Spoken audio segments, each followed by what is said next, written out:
Bueno, buenas tardes. Estamos en estas charlas académicas con el doctor Antonio Sustaita de la Universidad de Guanajuato, compañero y colega de nosotros, y pues, vamos a entrevistar sobre su trayectoria, su vida, y tiene cosas muy interesantes que nos va a platicar. Entonces, Antonio, a ver si nos quieres platicar un poquito de tu biografía, de tu trayecto y de tu proyecto. Mira, yo creo que podría arrancar de un capítulo que escribí en un libro de la Universidad de Guanajuato, donde hablo de una obra. Yo soy artista plástico también, que se llama El juego en el juego, y se trata de objetos relativos al juego, intervenidos de tal forma que se cruzan dos lógicas de juego diferentes. Es una obra interesante porque cuestiona los sistemas y las dinámicas del juego, porque un juego puede ser muy extraño, pero solo tiene una regla, así sea sencilla o compleja. Entonces yo ahí decía que este interés por la dimensión lúdica y simbólica y de ruptura de formas tiene que ver con mi infancia, porque recuerdo a mi madre que desde pequeño me gustaba romper palabras e inventar nuevas palabras. Y recuerdo que me gustaba buscar objetos extraños, allí donde los hubiera, basureros. Regularmente, después los basureros fueron cambiados por las bibliotecas, ¿no? Entonces, para mí son lugares semejantes donde se pueden ¿De encontrar. dónde estamos hablando y en qué época estamos hablando? Ciudad de México, años 70, ¿no? Fines años 70. Y bueno, soy poeta. Todos sabemos que no hay escuelas para poetas, así que me hice fuera de las escuelas. Soy sociólogo por la UAM Xochimilco. Después de poeta, me hice poeta a los 20 y pocos años. Después hubo un momento en el cual la imagen construida por la palabra era insuficiente y me hice pintor, fuera de toda escuela. Estudié sociología, hice una maestría en la UNAM, en Ciencias de la Comunicación. El tema era el cuerpo y el espacio en las películas de ciencia ficción. Esto me llevó a una preocupación semiótica por la imagen y me lanzó hasta España, a la Universidad Complutense, una maestría sobre historia del arte contemporáneo, un doctorado sobre historia del arte contemporáneo. Y a la par de mis estudios académicos, pues producción artística, ¿no? Y sobre todo estando en una facultad de Bellas Artes en España. Oh, muy bien. Háblanos de esa relación conocimiento y arte. Tal vez venga también viendo estos puntos ciegos. Mi padre es poeta, es un gran rimador, escribió canciones, y a mí me ponía que le corrigiera los poemas desde que yo tenía 8 años. Yo llego un día a la casa con una máquina de estas de escribir que parecen un monstruo prehistórico, estas Remington negras, muy altas y pesadas. Me enseñó a escribir y yo era el corrector oficial de mi padre. Hasta la fecha a veces le corrijo alguna cosa, todavía vive. Entonces me pareció a mí que mientras yo, 8, 10 años, 12, mientras tenía una educación en la escuela, tenía otra educación en la casa, que era la del arte, la imagen, la rima, la poesía, ¿no? Me parece necesario, y digo en mi caso, que todo lo que yo conozca, que todo lo que yo adquiera en un libro tenga también una parte productiva, es decir, que no se quede en mera reflexión, sino que pueda aplicarse en la realidad. Tal vez eso es lo que ha determinado esta necesidad mía de construir discursos, pero también construir formas. Uh-huh.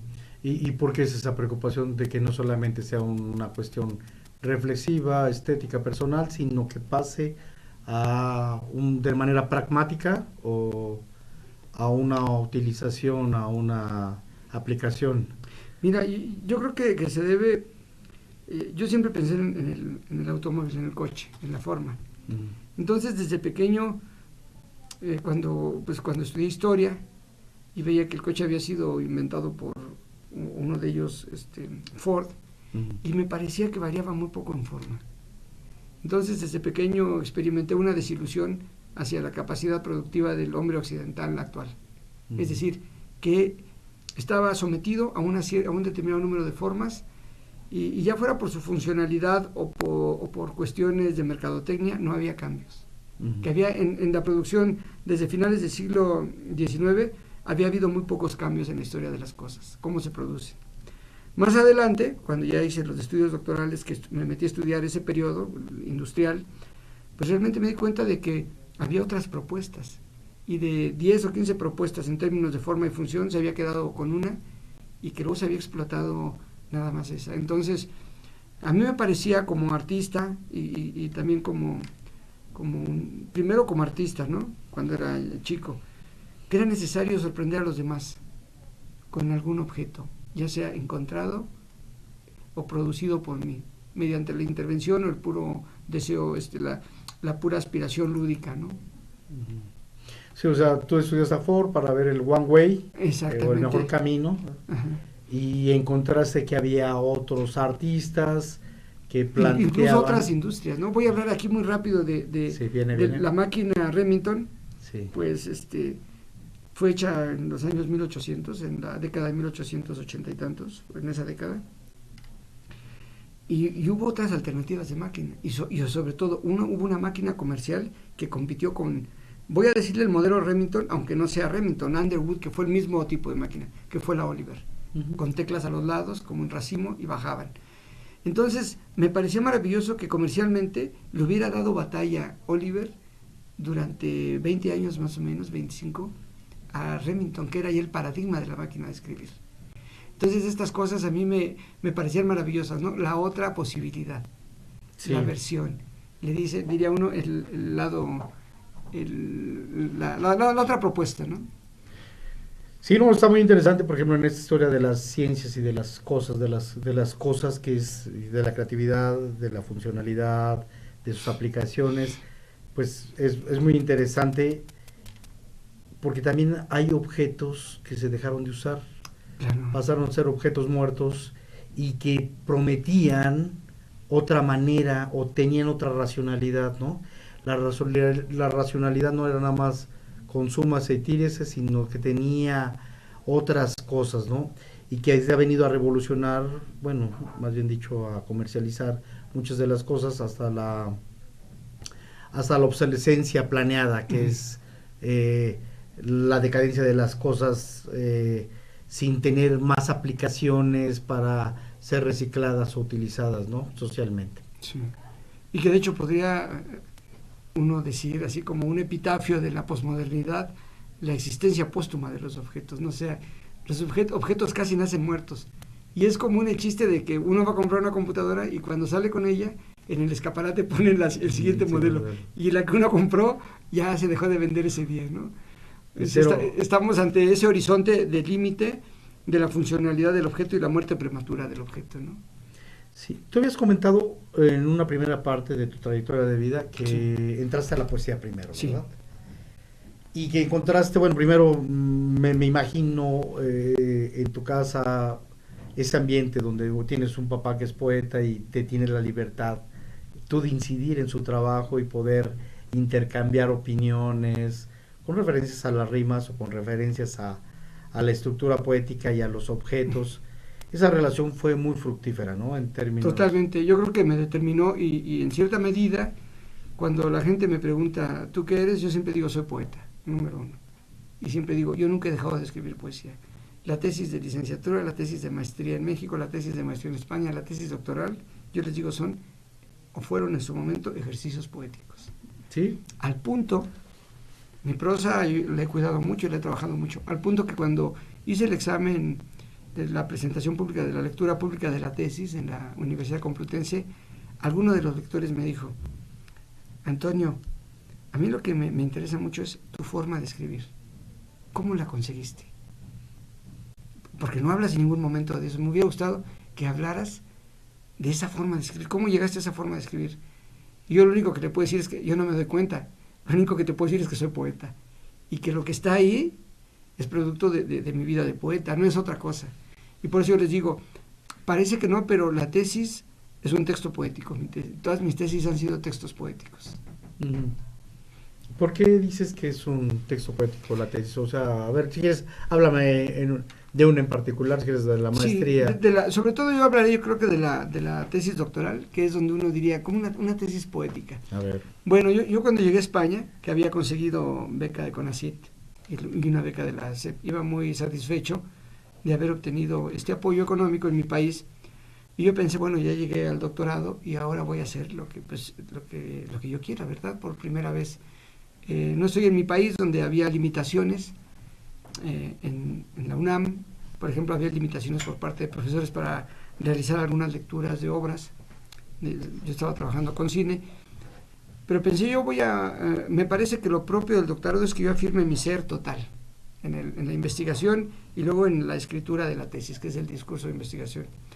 Así que... ¿Sobre qué fue el tema? El tema se llama La función de la palabra en la reconstrucción del cuerpo humano en el arte contemporáneo. Entonces trabajo con la idea de un cuerpo que desaparece en la modernidad a partir de unos artistas y luego con estrategias de aparición de ese cuerpo en aquellas obras donde hay palabra escrita en el cuerpo. Es palabra escrita por el artista mismo o por otro artista. Me di cuenta que muchos críticos, críticos de arte desde principios del siglo XX, por ejemplo, todos los que habían trabajado con los surrealistas, con los cubistas, con los futuristas, pues no olvidemos que era un momento muy prolífico de asociación entre gente de distintas disciplinas y que en muchos casos los poetas escribieron de los pintores. Así que los textos sobre arte eran de poetas y Octavio Paz, Luis Cardosa y Aragón en México, y otros poetas en esta tradición de literatura mexicana de crítica, pues se expresaban poéticamente del arte. Y a mí me pareció que era la mejor forma de expresarse del arte, aún siendo sociólogo.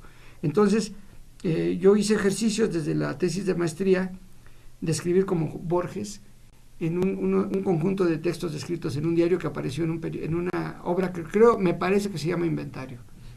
Entonces, desde la maestría en la UNAM, yo intenté escribir como Borges, ¿no? Al estilo ensayístico de Borges o de Paz. Y me parece que no se puede en todo momento, porque son 600 hojas, y porque había muchos comentarios de la profesora de que citara esto, de que abordara esto, pero hay muchos momentos en que la prosa es poética, adquiere esa fuerza, esa tensión, esa profundidad de la prosa poética. Entonces yo diría por eso que mi tesis es poética. Fíjate que coincido en muchas cuestiones con el rescate de la estética y tratar de encontrar en el conocimiento una manera de abordarla también de forma elegante. Pero ¿qué pasa con los discursos narcisistas en la poesía, por ejemplo, donde el sujeto se presenta como el único hombre que tiene la capacidad de percibir? Te lo digo como sociólogo ahora. Sí. ¿Qué pasa con la poesía cuando el detalle el detalle de una cosa se hipervalora y se hace el gran evento? ¿Qué pasa cuando el intento es nada más el estado anímico del sujeto que está emitiendo una sensación? ¿Y qué pasa con los otros? Con los que no hablan, con los que no dicen, o con lo que no es lo egocéntrico, sino que tiene que ver con las alteridades y con el no yo. Pues a mí me parece, de hecho me parece, a mí me gusta la poesía. O sea, en primer lugar fui poeta por mi padre, ¿no? Yo creo que fue mi primer acercamiento a la poesía, aunque era una poesía tradicional y de rima. A mí me costó mucho liberarme de la otra voz, como dice Octavio Paz, que habitaba y que hablaba en mí, y que lo que me permitía escuchar era solamente rimas, ¿no? O sea, trabajé mucho, estuve en bastantes talleres poéticos en la Ciudad de México durante mi juventud. Después yo di talleres. A mí me parece muy curioso el hecho de que no hay escuelas para poetas. Lo mencionábamos hace rato en una conferencia. No hay escuelas para poetas. El poeta, a diferencia de todos los demás, de cualquier tipo de artista o filósofo o literato, no hay una escuela donde enseñen poesía. Entonces, pareciera que es algo que no debe existir en términos sociales, ¿no? La poesía. Durante mucho tiempo mereció el descrédito de los pensadores de arte, pues porque se pensaba que no era útil o que no obedecía a principios. Y fue hasta el rescate de Aristóteles, de su obra de la poética, que se entendió que sí era un arte y que fue incluida, ¿no?, en algunas escuelas o agrupaciones de disciplinas artísticas. Me parece que a diferencia de otro tipo de actividades, el practicante de la poesía no se encuentra en posibilidad de negarse a ella, número uno. O sea, no es algo que se haga volitivamente, es algo que se hace como último recurso de existencia. O sea, me parece que es un acto de afirmación existencial y un acto vital.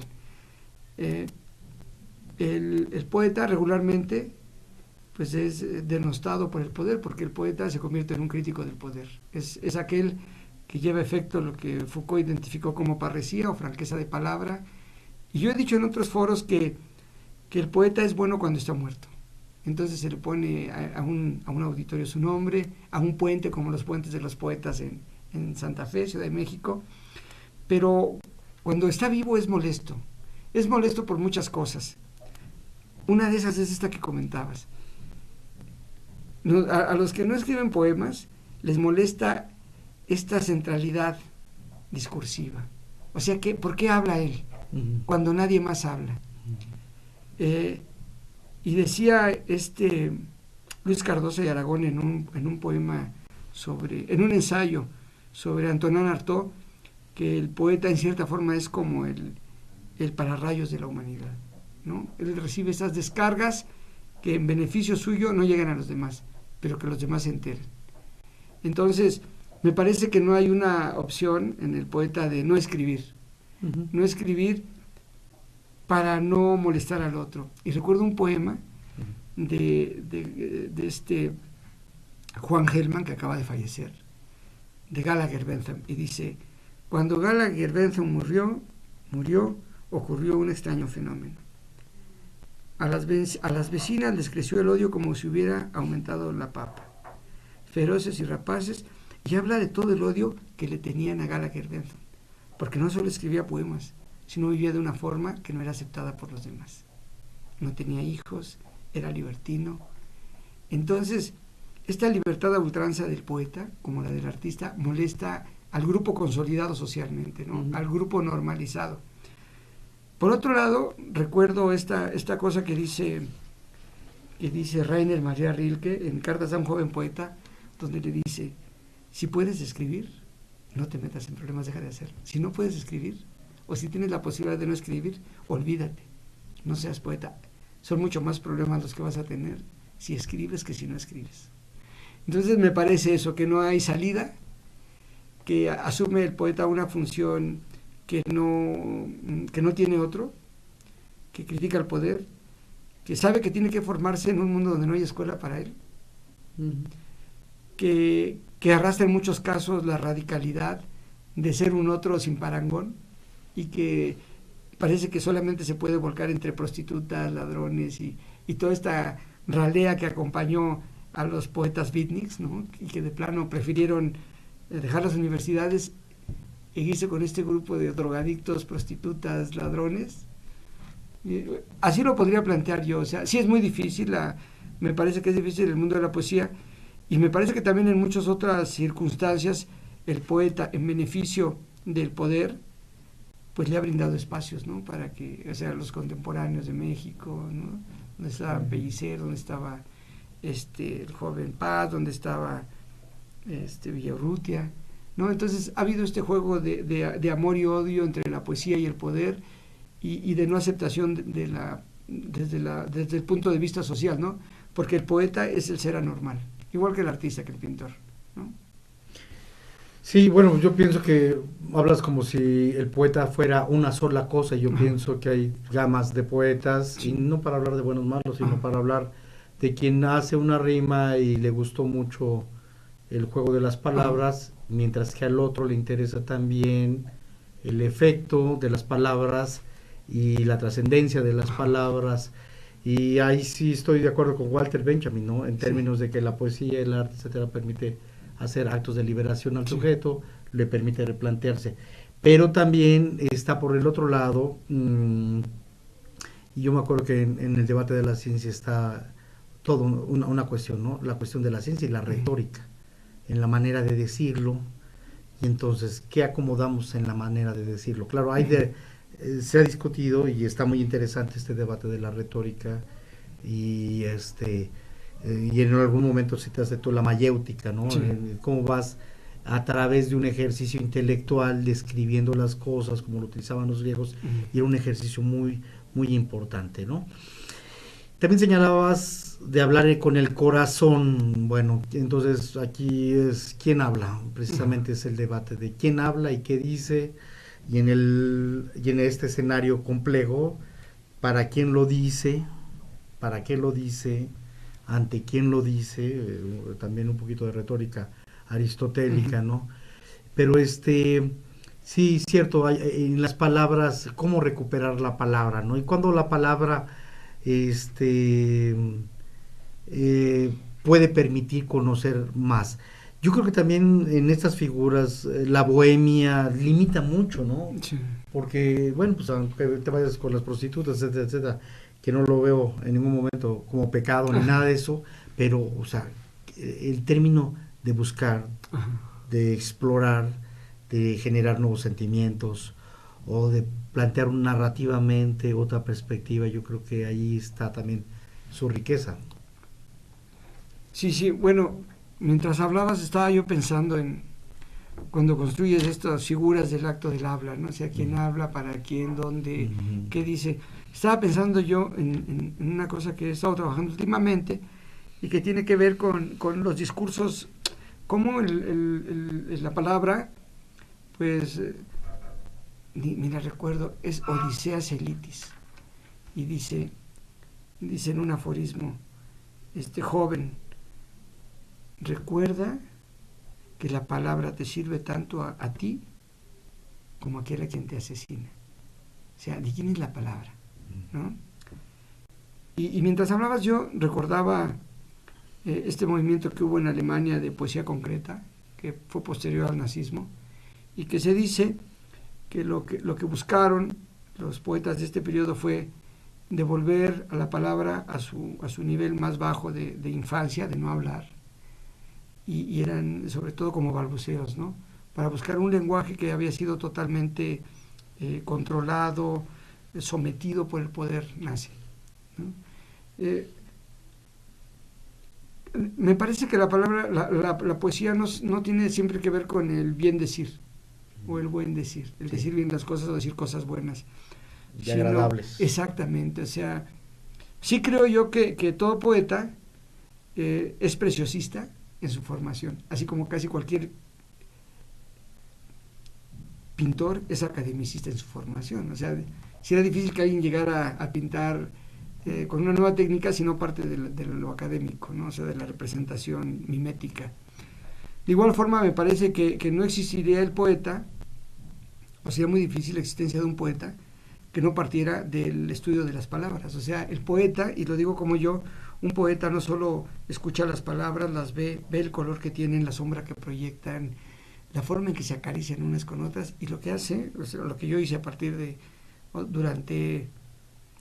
momento en que empecé a escribir y durante 10 años, fue escribir repitiendo tanto un texto, buscando la mejor forma de decir las cosas, y aprendí a ver eso, el color de las palabras, la sombra, la forma en que se acarician, que otra persona no se da cuenta cuando escribe, y que eso permite que uno a veces puede escribir muy fácil algo que se escucha muy bien por esa facultad que ha desarrollado. Ahora, este nivel que yo le llamaría de preciosismo, esta fase de preciosismo, que es de una fase constructiva de interacción con el lenguaje, luego viene la otra parte, que es la expresiva, es decir, ¿qué voy a decir con el lenguaje, no? Y regularmente el poeta, y sobre todo los que yo conozco, son pocos los que no son críticos. La gran mayoría son críticos, ¿no? Todos sabemos que los poemas sirven para seducir a las mujeres, y cualquier poeta es un seductor. Pero más allá de eso, yo creo que esa es la parte donde usa el lenguaje en su forma bonita, lo utiliza en su forma combativa, ¿no? Todos los poetas casi son críticos. Tienen el lenguaje, ¿no? Y decían que Rimbaud era buenísimo para insultar porque era un gran poeta. Así que esperemos que que a mayor calidad de poeta, mayor nivel o mayor capacidad para insultar o para criticar. Ahora quiero que me platiques de la transición de la palabra a la imagen. Bueno, yo me di cuenta, pues, por la edad en que yo empecé a escribir, a lo mejor años 80, digo porque ya el surrealismo estaba totalmente aceptado, que los poetas que me gustaban y porque estuve estudiando, pues en realidad lo que hacían no rimaban. Entonces yo me tuve que alejar de algo que había conocido con mi padre, que era la rima, para dirigirme a una poesía que no fuera de rima, sino de construcción de imágenes. Entonces los poetas los surrealistas habían construido imágenes oníricas a partir de metáforas, y toda la fuerza descansaba en la metáfora, es decir, entregar algo que nadie había visto. Ese poder contundente de la imagen metafórica fue lo que yo me dediqué a construir. Entonces hubo un momento en que yo no pude escribir, es decir, crear más imágenes que a mí me satisfacieran. O sugerentes. Sí, pero para mí, ¿no? O sea, sobre todo para mí, que en mí ya no cumplía la función y me dediqué a pintar. O sea, yo dibujaba desde que iba en la primaria, era un buen niño dibujante, así que empecé a trabajar y encontré un estilo muy propio muy rápido, de tal forma que expuse, ¿no? Y todo este rollo. Y era muy bien considerado, de hecho la gente me decía que era un gran ilustrador. Todo parece que mi capital provenía del expresionismo, del surrealismo y del dadaísmo. Y eso me di cuenta mucho tiempo después, cuando estudié historia del arte. No sabía que era expresionista, surrealista, porque tampoco tenía yo una formación en historia del arte en ese momento. Pero luego ya me di cuenta que pues, era yo expresionista, hacía crítico, ¿no? Y ahora analizándote, ¿por qué tenías esas tres expresiones? Fíjate que sería difícil decirlo a qué se debe, pero más bien podría decirte que es el deseo de un mundo totalmente otro. O sea, como cuando te digo, yo odiaba que los coches siempre fueran igual desde hacía 80 años, que nos cambiara más redondo, más esbelto, tal, pero entonces todo lo que yo pinté en ese momento tenía que ver con, yo le cuento luego a la gente, así como hay un director de cine, no recuerdo ahora el nombre, el que hace Big Fish, que hace Charlie la fábrica de chocolate, que tiene un mundo propio. Empecé yo a crear un mundo y me di cuenta, y así estuvo de acuerdo la gente que me conoció en ese momento críticamente, que realmente era un mundo, o sea, tenía cualidad de un nuevo mundo, totalmente no mimético, ¿no? O separado de la mímesis. Muy bien, y si ahora diste una charla y estuvimos ahí en tu exposición entre arte y ciencia, entonces yo me preguntaría, ahora que eres doctor, maestro de la Universidad de Guanajuato, etcétera, ¿cómo harías si te permitieran hacer, claro que te permiten hacer, pero que te dijeran, a ver, Antonio, haz un diseño donde, ¿cómo vas a ir conciliando mundos que se fragmentaron y se secularizaron? El mundo de la ciencia y el mundo del arte. ¿Cómo? Y sobre todo para reivindicar a los sujetos, ¿no? O sea, al sujeto estudiante, al sujeto que tiene a veces tiene niveles culturales muy bajos, porque mucha gente no lee, mucha gente, y de los estudiantes, lamentablemente, de los estudiantes universitarios. ¿Cómo harías ahí este taller o este seminario o esta clase donde permitirías ir construyendo uno del otro, y qué tanto del uno y después desplegado, ¿no? De la poesía, de la pintura, etcétera? Mira, yo hace muchos años empecé dando clase en una escuela de Coyoacán, allá en Ciudad de México, y daba creación poética. Entonces, mis alumnos hacían cosas maravillosas. Entonces, yo daba poesía, pero no daba métrica, no daba verso, no daba estas cosas. Me los llevaba, los acostaba en un parque a que vieran un árbol y les decía, vean el árbol mientras se está moviendo, y cuando ven esa gota, como una gota de tinta verde en el agua, que es el aire, cómo se mueve como una gota, como si fuera totalmente líquido, desenfoquen y entiendan la armonía de ese movimiento. Entonces, a partir de ejercicios de este tipo, que no tenían que ver nada con la intelectualización y la racionalidad, los alumnos escribían cosas maravillosas. O sea que yo creo que hay un camino hacia el conocimiento que no tiene que ver estrictamente con la racionalidad, ni con la conceptualización, ni con la argumentación, o sea, con la explicación, sino que tiene que ver con prácticas corporales, ¿no? muy arraigadas, por ejemplo, desde la tradición pitagórica y con otros momentos en la historia de la humanidad, donde se han preocupado más que por leer textos, por llevar a cabo cierto tipo de prácticas donde se involucra el cuerpo, y eso brinda un tipo de revelación y de conocimiento. Yo doy clase en la universidad, le doy clase a alumnos, tengo un proyecto muy interesante ahora, que es Guanajuato tiene muchos bebederos que desconozco todavía históricamente a qué época se refieren, porque parece que unos son más antiguos, a lo mejor estaríamos hablando de los años 20, 30, y otros pareciera que son como de los años 50 o 60.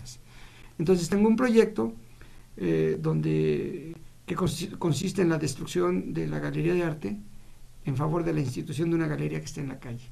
Y en esos bebederos, que son plataformas de concreto, situar objetos. Es un proyecto que voy a meter a Conaculta en asociación con el municipio, ¿no? Con la Oficina de Cultura del municipio, pues buscando esto precisamente, romper los espacios de legitimación de alta cultura, tan difíciles de acceder, a los que no pudiera acceder, en beneficio de un ejercicio del arte, la exposición, la interacción con los objetos artísticos en un espacio público y abierto. Sí, porque también tiene mucho de dadaísmo, exactamente, de intervención del espacio, donde las lógicas no solamente van a exponer los alumnos de la Universidad de Guanajuato, artes visuales, sino que desde niños dar talleres de 2-3 sesiones, hacer objetos y exponerlos ahí. Eso a mí me parece que permitiría una mayor realización de los actores sociales en una ciudad de la que se dice que hay un alto nivel cultural, pero que si uno le pregunta a la gente de la calle, al sí, guanajuatense típico, está fuera de... Sí. No puede entrar a la universidad, ¿no? Sí, del circuito. Hay un alumno por grupo casi de Guanajuato en la Universidad de Guanajuato. Sí, que es necesario hacer ese tipo de trabajo con la gente. Sí. Voy a entrar a tu tema, que es, sí, yo sé que es tu tema, y que ahí sí me gustaría que nos platicaras y que nos dieras elementos para, sí, entender qué es esta parte de la estética y el fragmento de los cuerpos mutilados, y cómo tener una mirada estética ante, pues, algo que pareciera salvaje, ¿no? Que es la de quitar, cercenar, mutilar, cortar, capar, etcétera. Mira, mi tesis doctoral tiene que ver con cuerpos desaparecidos, es parte de cuerpos desaparecidos, y luego cuerpos que intentan aparecer. Entonces a un artista, hay un artista que resulta clave en mi obra, que es Christo Havachev, que estuvo casado con Jean-Claude, una mujer francesa, él es búlgaro, y él lo que hizo fue que envolvió todo lo que pudo, cosas inmensas, hasta un atolón en Miami, edificios enormes, parte de la muralla china, las cataratas del Niágara, grandes proyectos donde envolvía cosas. Y haciendo la investigación doctoral, pues a finales de los 60s, parte de esta obra se llamó Mujeres Envueltas. Entonces las envolvía en poliuretano y eran esculturas instantáneas, ¿no? Duraban, no sé, poco tiempo, porque estaban envueltas y liadas, ¿no? A ver, tenía unos objetos en lona también envueltos que pareciera, o así se podía entender que había allí cuerpos. Entonces me pareció que era una cancelación del cuerpo, porque me di cuenta en mi investigación que casi el cuerpo al que yo me refería era el cuerpo femenino, un cuerpo sometido por el hombre, por tal. Y hay un artista que se llama Louise Bourgeois, que ahora está exponiendo en Bellas Artes, que hay una obra que se llama Femme Couteau, y es una mujer cuchillo o mujer tijera, y corta, y parece que va saliendo de una envoltura. Entonces yo a partir de estos dos artistas construí esta idea de un cuerpo que está aprisionado, sometido, envuelto, y que tiene que salir. Entonces me sirvió mucho una metáfora desarrollada por Roland Barthes que se llama textil, donde reúne el texto y el textil.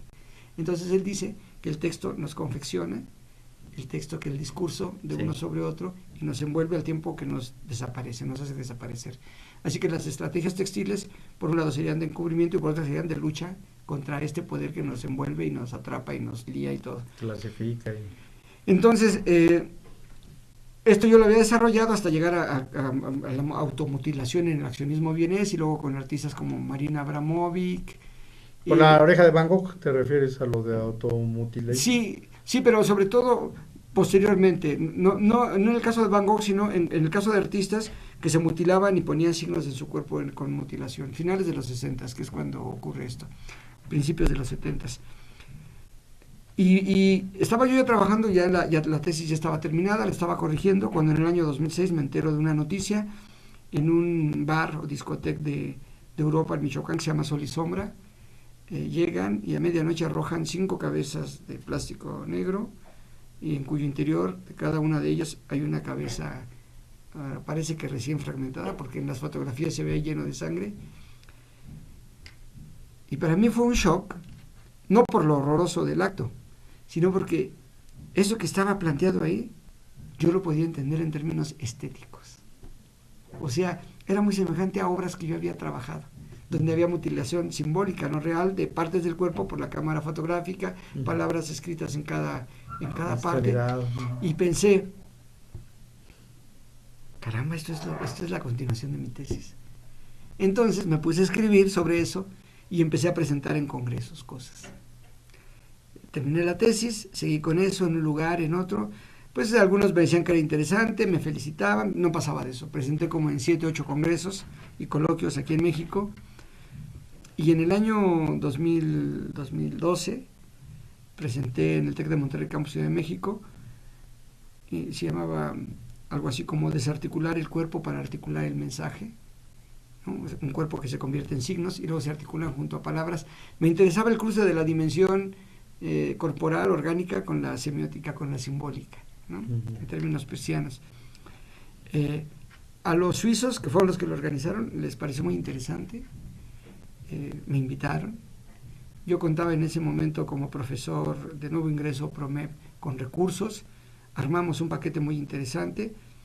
Di conferencias en Madrid, en Barcelona, en Lausana, en Berna, en Basilea, y en todos lados quedaron encantados por la dimensión lingüística, semiótica y estética de un fenómeno político. No es nuevo esto, porque Bertolt Brecht se había interesado por imágenes de la violencia en un libro que se llama ABC de la Guerra. Friedrich se había interesado en un libro que se llama War Against War, y que en alemán era originalmente Krieg am Kriege, que lo que hacía era mostrar imágenes terribles para hablar para tratar de limitar la violencia, y que no tuvo ningún resultado. Entonces, de hecho hay mucho material regado, pero nadie se había puesto o había hecho la propuesta que yo estaba haciendo, que era articular restos orgánicos con figuras o con fragmentos lingüísticos, ¿no? Me empezaron a pedir cosas de un lugar y de otro. En este congreso se llamaba Narcoficciones en América Latina. En el cartel estaba Malverde, allá en Lausana. Sí. Me puse en contacto con gente de Europa y de Estados Unidos. No había era yo el único mexicano y el único de la Universidad de Guanajuato. Y empezaron a hacerme demandas de necesito el libro. Yo les comenté, necesito el libro para citarlo, porque yo estoy trabajando eso, la decapitación. Todos estaban trabajando representación de la violencia en la literatura, porque era de literatos y lingüistas. Pero necesitaban mi libro para citarlo, porque no había material. De ahí me invitaron a Holanda. Eso fue en marzo, abril. Luego el otro fue en Holanda en octubre, en Nijmegen. Me pagaron ellos todo. Presenté más avances, y sobre todo presenté avances en un departamento de estudios hispánicos, pero lo más interesante, en 2 diferentes seminarios de antropólogos en Holanda, gente de toda Holanda.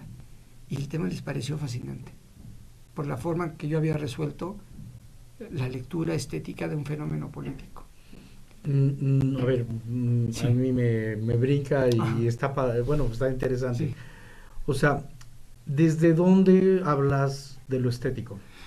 Del sujeto mutilado, del momento y del horror de la escena, de las posibilidades de decodificar, del poder y de la disposición de los cuerpos ajenos a los... ¿De dónde está el movimiento estético? Curiosamente, en todo eso que acabas de decir, esa es la dimensión estética. Un poco para venirme hacia esto, yo había estado haciendo investigación acerca de de la violencia estética y luego de una estética de la violencia. Es decir, me interesaba cómo se había dado la violencia, no en términos temáticos, sino formales, es decir, cómo se destruía la forma. Y eso lo encontré en el cubismo, el futurismo. Y es curioso porque en el año 1910, con violín, Picasso inició una serie de collage donde los periódicos que pegaba todos se referían a asesinatos y a noticias de la guerra, ¿no?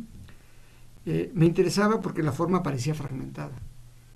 Y la forma fragmentada tenía un propósito, la búsqueda de la verdad, de la esencia. Y curiosamente acá en todas las notas que ponen los narcos hay una búsqueda de la verdad. Hablan de una verdad y aluden a una dimensión sacra o sagrada, ¿no? ¿Cuál es esa dimensión sagrada? Pues o se llaman templarios, Ya. aluden a Malverde, el discurso es como del Evangelio, ¿no? O sea, el acto en sí pues es sagrado, es de sacrificio, es de ritual, es un ritual, es sacrificio y es sagrado en ese sentido. Restituye, ¿no?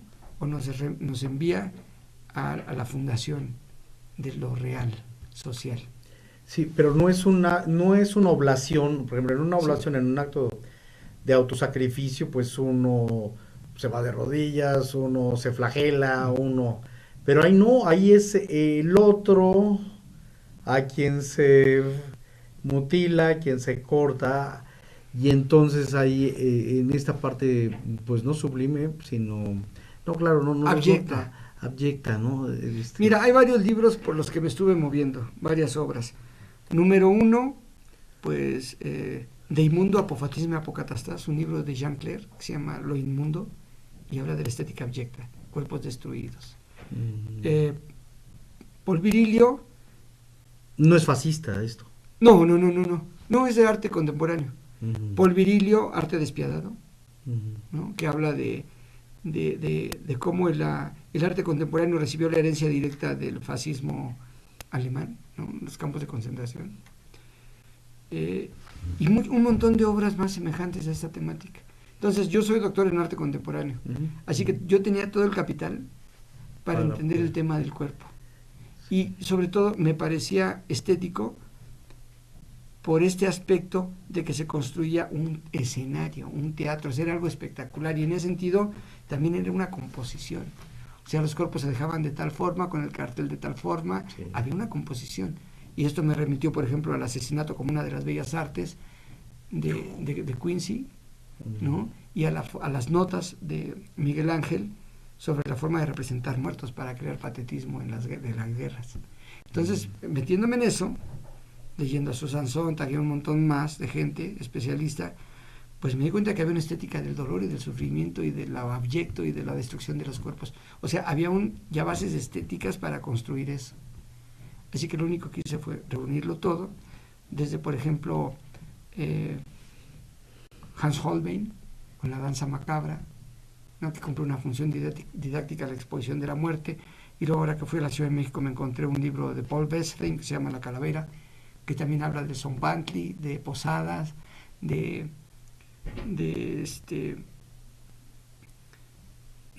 Holbein nuevamente.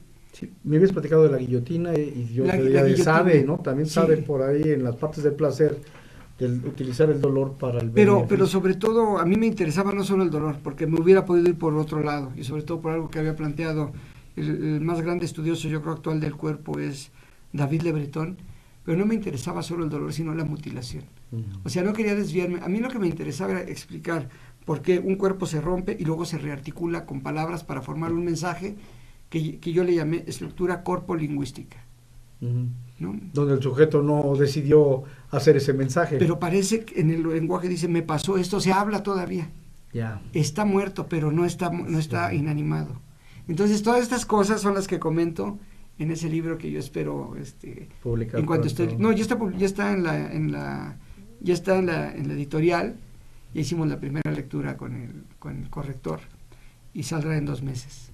Sí. Entonces yo espero presentarlo y digo, ahí ya puntualmente hay muchas cosas, ¿no?, que se pueden trabajar, comentar. Fíjate que a mí me preocupan algo. Por ejemplo, yo puedo ver a cierto sufrimiento humano, puedo ver ciertas cosas, Pero después estaba viendo, por ejemplo, con referencia a los niños, y entonces me brinca, Mira, me atemoriza, me, o sea, puedo tener cierta sensación con referencia a la insensibilidad y, bueno, de entender, porque está fuera de mí muchas de las cosas, pero cuando ya tiene que ver con niños, gente, y entonces, y luego todavía que hay un libro que hablaba de la cultura depredadora, ¿no? Donde en Estados Unidos les gustaba mucho hablar a un teléfono donde les contestaba el asesino serial de eso, y era muy atractivo y era muy seductor, y además el cuate que te hablaba por un teléfono, bueno, a través de una contestadora, te decía cómo te iba a matar.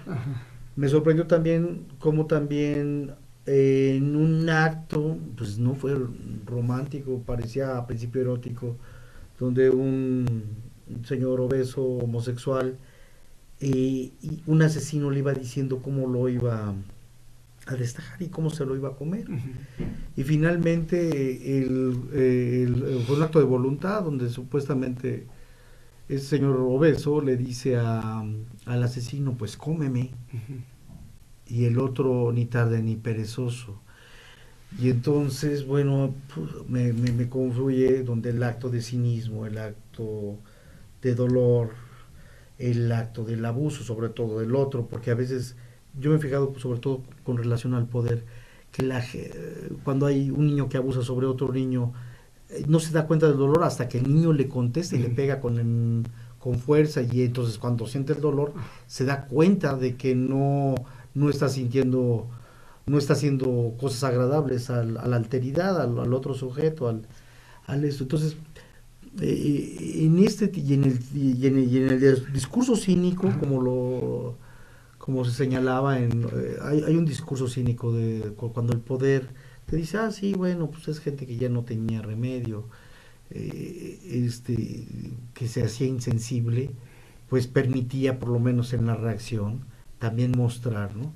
Y yo creo que también esto se muestra, bueno, este complejo cultural en el club de la pelea, ¿no? Donde era necesario como romperse la madre con otro carajo, como para volver a sentir que estás vivo y que es rico, y que, bueno, claro, ahí había una cuestión de caballeros en términos de que hasta que decían alto, hasta ahí se acaba, pero en el escenario por ejemplo, de los nuevos circos, y no lo digo con pudor, lo digo reflexivamente, ¿no? O sea, estos donde ya en el box había cierta cuestión, se paraban, no, y aquí le pegas y le sigues pegando hasta que lo noqueas, hasta que queda fuera de sí, hasta que queda, y yo me pregunto si esto ¿qué alimenta? Pues mira, mientras hablabas yo pensaba en esta paradoja que hay en la hipermodernidad, porque por un lado hay una violencia extrema que es alentada por los medios, o sea, simbólicamente. Entonces somos impelidos a la violencia extrema, desde los niños, juegos donde se matan con hachas y se desangran, está lleno de juegos de estos, programas de televisión, el género zombie, cuerpos alimentándose unos de otros.